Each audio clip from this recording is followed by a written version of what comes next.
Phoenix Audio presents. The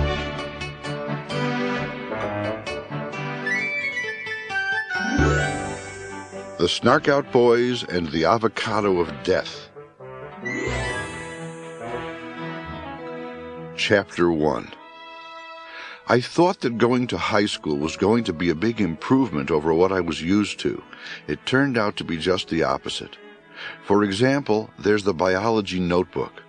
The biology notebook is what we do in my biology class. Every page in every kid's notebook is exactly the same as every page in every other kid's notebook. We have to copy out these long, boring things the teacher writes on the blackboard. And we have to copy pictures from the textbook. One of the assignments is to copy the picture of a grasshopper and letter in all the labels showing what the different parts of the grasshopper are. The labels are in the textbook, too. When the notebook is all finished, we're supposed to put it in a folder and make a nice cover. We can put anything we like on the cover. If the cover is really nice and artistic, you'll get an A on the notebook. And for the course. If you copy everything you're supposed to and the cover is only so-so, you'll get a B. A kid with sloppy handwriting, one who can't draw, might get a C. I would say that the biology notebook is typical of what goes on at Genghis Khan High School. I've been going to that school for 8 months, and I still can't believe how utterly boring, nauseating, stupid, and generally crummy it is.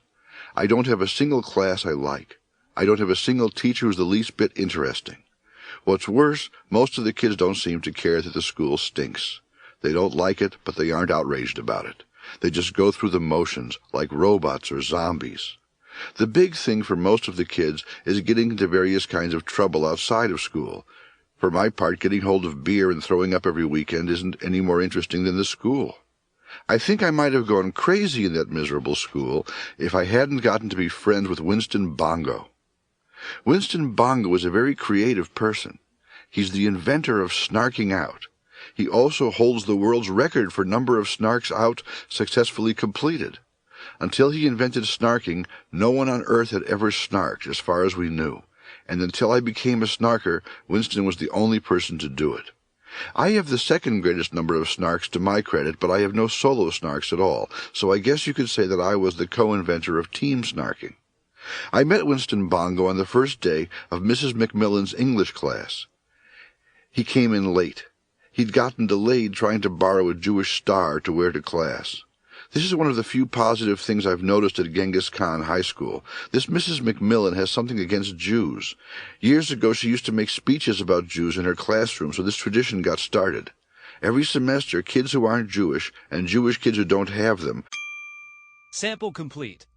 Ready to continue?